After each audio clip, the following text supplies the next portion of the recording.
அனைவருக்கும் வணக்கம். இன்றைக்கி இந்த வீடியோவில் நம்ம எதை பற்றி பார்க்க போகிறோம்னா, நெல் வயலில் வந்து பாசி வந்து கொஞ்சம் அதிகமாக வந்துக்கிட்டு இருக்குங்க. அந்த பாசி வந்து நம்ம எப்படி கண்ட்ரோல் பண்ணலாம், முக்கியமாக இந்த பாசி வந்து எதனால் அதிகமாக வருது, அதை பற்றி தான் இந்த வீடியோ நம்ம விரிவாக பார்க்க போகிறோம். நம்ம சேனலில் விவசாயம் சம்மந்தப்பட்ட வீடியோக்கள் போட்டு விட்ருக்கோங்க. விவசாயம் சம்மந்தப்பட்ட வீடியோக்கள் பார்க்க நம்ம எல்கேஜி விவசாய யூடியூப் சேனலை ஃபாலோ பண்ணாதவங்க ஃபாலோ பண்ணிக்கோங்க. இப்போ அவங்க நம்ம வீடியோக்குள்ளே போயிடலாம். ஃபஸ்ட்டு நம்ம நெல் வயலில் பாசி அதிகமாக வரனால என்னென்ன பிரச்சனைகள் வருது அப்படின்னு ஃபஸ்ட்டு நம்ம அதை பற்றி நம்ம பார்த்துடலாம். பாசி அதிகமாக இருந்தாலே நம்ம பயிரை பார்க்கும்போது வச்ச பயிர் வந்து வச்ச மாதிரியே இருக்குங்க. பெருசாக கிளம்பாது, தூர் வெடிக்காது.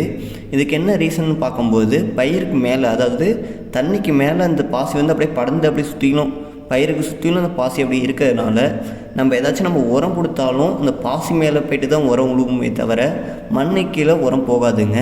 அது மட்டும் இல்லாமல் அந்த பாசிக்கு உயிர் இருக்குங்க. அதனால் என்ன ஆகும் பார்க்கும்போது, இது பெருகிறதுக்கு நம்ம மண்ணில் நம்ம ஆரம்ப காலத்தில் நம்ம என்ன உரம் கொடுப்போம், யூரியா, டிஏபி இது போன்ற உரங்கள் தான் நம்ம கொடுப்போம். இந்த உரத்தில் என்னென்ன சத்துக்கள் அதிகமாக இருக்குதுன்னு பார்க்கும்போது, இதில் நைட்ரஜன் அதிகமாக இருக்கும், அடுத்து பாஸ்பரஸ் அதிகமாக இருக்கும். இந்த பாசி அதிகமாக வளர்கிறதுக்கு காரணமான இருக்கக்கூடியது என்னென்னு பார்க்கும்போது, நைட்ரஜன், பாஸ்பரஸ் நம்ம அதிகமாக பயன்படுத்தும் போது தான் இந்த பாசியோட எண்ணிக்கை ரொம்ப அதிகமாகிட்டே இருக்கும். இந்த ஆரம்ப காலத்தில் தான் இந்த பாசி கண்டிப்பாக நம்ம வயலில் பார்ப்போம். அதாவது நம்ம நடவு நட்டு ஒரு 10 to 15 நாள் இல்லாட்டி ஒரு 25 நாள் அந்த சமயத்தில் தான் அந்த பாசியோட அளவு வந்து நெல் வயலில் ரொம்ப அதிகமாக தெரியும். நம்ம பார்க்கும்போதே நல்லா திட்டத்திட்டு நிறையவே தெரியும். இந்த சமயத்தில் தான் நம்ம முதல் உரம் இல்லாட்டி அடி உரம் இதெல்லாம் நம்ம கொடுப்போம். அப்போ கொடுக்குற உரம் தான் யூரியா, டிஏபி இது போன்ற இல்லாட்டி ஃபேட்டமாக்ஸ் உரத்தை கொடுப்போம். அதனால தான் நம்ம என்ன ஆகுதுன்னு பார்க்கும்போது பாசியோட அளவு வந்து கண்ட்ரோலே ஆகாது, இது பெருகிட்டே போயிட்டுருக்கும். இதை நம்ம எப்படி கட்டுப்படுத்தலாம் அப்படிங்கிற பட்சத்தில், இந்த பாசி வந்து ரொம்ப அதிகமாக இருந்துச்சுன்னா நீங்கள் காப்பர் சல்ஃபேட்னு சொல்லுவாங்க. இந்த காப்பர் சல்ஃபேட் 24% வரும். இது வந்து ஒரு ஏக்கருக்கு 1 கிலோ இல்லாட்டி பாசி கொஞ்சம் அதிகமாக இருந்துச்சுன்னா 2 கிலோ அந்த அளவில் வாங்கி மணலில் கலந்து பயன்படுத்தலாங்க. அதாவது ஒரு ஏக்கருக்கு குறைஞ்சபட்சம் 10 to 20 கிலோ மணலில் கலந்து நம்ம வாங்கி நம்ம பயன்படுத்தலாம்.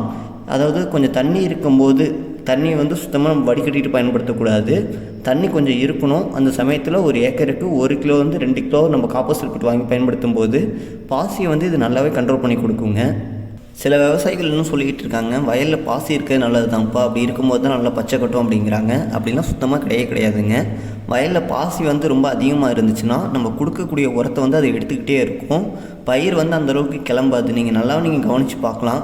பாசி உள்ள வயலுக்கும் பாசி இல்லாத வயலுக்குமே நம்ம உரம் கொடுக்கும்போது பாசி இல்லாத வயல் வந்து சீக்கிரமாக எடுத்துகிட்டு சீக்கிரமாக தூர் வெடிக்க ஆரம்பிச்சிடும். இதே பாசியோட எண்ணிக்கை வந்து ரொம்ப அதிகமாக இருக்கிற வயல் பார்க்கும்போது நம்ம வச்ச பயிர் வச்ச மாதிரியே இருக்கும், சுத்தமாக தூர் வெடிக்காது. இதுக்கு எல்லாத்துக்குமே அந்த பயிருக்கு வந்து சத்துக்கள் கிடைக்காம அந்த எல்லா சத்தையுமே இந்த பாசி உறிஞ்சிக்கிறதுனால பயிராட்டி வந்து கிளம்ப முடியாது. அப்படியே வச்ச பயிர் அப்படியே தான் இருக்கும். அது இல்லாமல் மண்ணில் வந்து காற்றோட்டம் வந்து சுத்தமாக இருக்காதுங்க. இது ஏன்னு கேட்கும்போது, மேலே வந்து பாசி வந்து படர்ந்து இருக்கிறதுனால மண்ணில் காற்றோட்டம் இல்லாமல் பயிரில் வந்து தூர் வெடிக்கிறது வந்து ரொம்ப கம்மியாக இருக்கும். அதனால் பாசியை வந்து நீங்கள் எந்தளவுக்கு கண்ட்ரோல் பண்ணுறீங்களோ அந்தளவுக்கு ரொம்ப நல்ல விஷயங்க. அப்புறம் சில விவசாயிகள் கேட்பாங்க, இந்த காப்பர் சல்ஃபேட்டு நம்ம பயன்படுத்துறதுனால மண்ணை பாதிக்காதா அப்படின்ட்டு. இது வந்து காப்பர் சல்ஃபேட் வந்து நம்ம எப்போதும் பயன்படுத்துறது தாங்க. இது வந்து நோய் மருந்துங்க. இந்த நோய் மருந்து வந்து எப்போதும் நம்ம பயிர்களுக்கு கீழே நம்ம பயன்படுத்திகிட்டு இருப்போம், பயிர்களுக்கு மேலேயும் நம்ம பயன்படுத்திகிட்டு இருப்போம். இந்த காப்பர் சல்ஃபேட் வந்து பயிர்களுக்கு கீழே தான் இப்போ நம்ம பயன்படுத்த போகிறோம். இந்த 24% உள்ளதை பயிர்களுக்கு கீழே தான் நம்ம பயன்படுத்த போகிறோம். இது வந்து ஒரு ஏக்கருக்கு 1 கிலோ 2 கிலோ நம்ம சொல்லியிருக்கோம். இந்த மணலில் கலந்து போடும்போது மண்ணில் பாசியை மட்டும் கண்ட்ரோல் பண்ணாமல் மண்ணில் வந்து கீழே தீமை செய்யும் பூஞ்சானி நம்ம ஏதாச்சும் இருந்தாலுமே அதையும் இந்த காப்பர் சல்ஃபேட்டை கண்ட்ரோல் பண்ணி கொடுக்குங்க. நமக்கு வந்து ஒரு நோய் மருந்தாகவும் வேலை செய்யும், அதே நேரத்தில் பாசிகளையும் கண்ட்ரோல் பண்ணி கொடுக்கும். இது வந்து மண்ணை வந்து எந்த நேரத்துலையும் இது பாதிக்காது. நம்ம இந்த காப்பர் சல்ஃபேட்டை நம்ம வாங்கி பயன்படுத்தினதுக்கப்புறம் பாசியை பார்த்தாலே உங்களுக்கு நல்லா தெரியும், முன்னாடி வந்து அடர்த்தியாக இருக்கிறது வந்து அப்படியே ரொம்ப கம்மியாக தான் இருக்கும். இந்த நேரத்தில் நீங்கள் என்ன பண்ணலாம் பார்க்கும்போது, நீங்கள் கோனாவீட்டரை விட்டு நீங்கள் பயன்படுத்தலாங்க. நீங்கள் கோனாவீட்டரை பயன்படுத்தும் போது பாசி வந்து மண்ணுக்குள்ளே போயிடும், இல்லாட்டி களைஞ்சு போயிடும். அப்படி போகிறதுனால இந்த பாசி வந்து ஏற்கனவே மண்ணிலேருந்து உறிஞ்ச பாஸ்பரஸ், நைட்ரஜன் இது போன்ற சத்துக்கள்லாம் அது அப்படியே மண்ணுக்குள்ளே போகிறதுனால அந்த சத்துக்கள் வந்து பயிர் எடுத்துக்குங்க. இது வந்து நம்ம ஒரு உரமாகவும் இந்த பாசியை அப்படியே நம்ம பயன்படுத்திக்கலாம். அதேமாரி இந்த பாசியை வந்து நம்ம கோனாவீட்டரை விட்டு பயன்படுத்த முடியல அப்படிங்கிற பட்சத்தில் நம்ம களை எடுக்கிறதுக்கு நம்ம ஆள் எப்போதும் நம்ம விடுவோம். அவங்க வந்து இந்த மண்ணுக்குள்ளே அந்த பாசியை மிதிச்சு விட்டாங்கன்னா அப்பயும் இது வந்து மக்கி மண்ணில் வந்து உரமாகும். அப்பயும் பயிர் வந்து சீக்கிரமாக எடுத்துக்கும். பயிர்களுக்கு நல்ல உரமாகவே இந்த பாசி இருக்கும். நம்ம நெல் வயலில் மட்டும் எதுக்கு இந்த பாசி வந்து ரொம்ப அதிகமாக வருது அப்படிங்கிறத பற்றி நம்ம பார்க்கலாம். நெல் வயலில் எப்போதுமே தண்ணி நம்ம எப்போதும் அதிகமாக தான் வச்சுக்கிட்டு இருப்போம். கம்மியாக நம்ம இஞ்சி விட்டு காய விட்றதே கிடையாது. எப்போதும் தண்ணி நின்றுட்டு இருக்கும்போது அந்த பாசி வந்து ஆட்டோமேட்டிக்காக வந்துடுங்க. அதுவும் அந்த தண்ணி வந்து உப்பு தண்ணியாக இருந்துச்சுன்னா இந்த பாசியோட எண்ணிக்கை வந்து கண்ட்ரோலே பண்ண முடியாது. கண்டிப்பாக ரொம்ப ரொம்ப அதிகமாக தான் இருக்கும். நல்ல தண்ணியாக இருந்தால் கூட பாசியோட எண்ணிக்கை வந்து ரொம்ப ரொம்ப கம்மியாக இருக்கும். இதுவே உப்பு தண்ணியாக இருந்துச்சுன்னா ரொம்ப ரொம்ப அதிகமாக இருக்கும். அது மட்டும் இல்லாமல் நம்ம மண்ணில் வந்து ஆட்டோமேட்டிக்காக, அதாவது நேச்சராகவே இயற்கையாகவே பாஸ்பரஸ் சத்து நம்ம மண்ணில் அதிகமாக இருந்துச்சுன்னா அந்த பாஸ்பரஸ் சத்து இருக்கும்போது இந்த பாசிகளோட எண்ணிக்கையும் ரொம்ப அதிகமாக தாங்க வந்துக்கிட்டு இருக்கும். இது வந்து இயற்கையானது. இதை நம்மளாட்டி எதுவும் கண்ட்ரோலே பண்ண முடியாது. இதை நம்ம கண்ட்ரோல் பண்ணோம்னா பாஸ்பரஸ் உரங்களை கொஞ்சம் கம்மி பண்ணிக்கலாம். ஏன்னா நம்ம சாயில் டெஸ்ட் எடுக்கும்போது தான் நமக்கு தெரியும். நம்ம மண்ணில், அதாவது மண் பரிசோதனை பண்ணி பார்க்கும்போது தான் தெரியும் நம்ம மண்ணில் என்னென்ன சத்துக்கள் இருக்குது. அதுக்கு தகுந்த மாதிரி தான் நம்ம உரங்கள் கொடுக்கணும்னு நம்ம ஒவ்வொரு வீடியோ நம்ம சொல்லிக்கிட்டு இருக்கோம். இதோட காரணம் என்னென்னு பார்க்கும்போது நம்ம மண்ணில் பாஸ்பரஸ் சத்து இருக்கும்போது நம்ம திரும்பியும் பாஸ்பரஸ் சத்து உள்ள உரங்களை நம்ம கொடுக்கும்போது இந்த பாசி வர்றதுக்கு அதுவுமே ஒரு காரணமாக அமையுங்க. அது மட்டும் இல்லாமல் நைட்ரஜன் சத்து உரங்களை நம்ம போதுமான அளவு பயன்படுத்தினா போதும் அப்படின்னு நம்ம சொல்லிக்கிட்டு இருக்கோம்.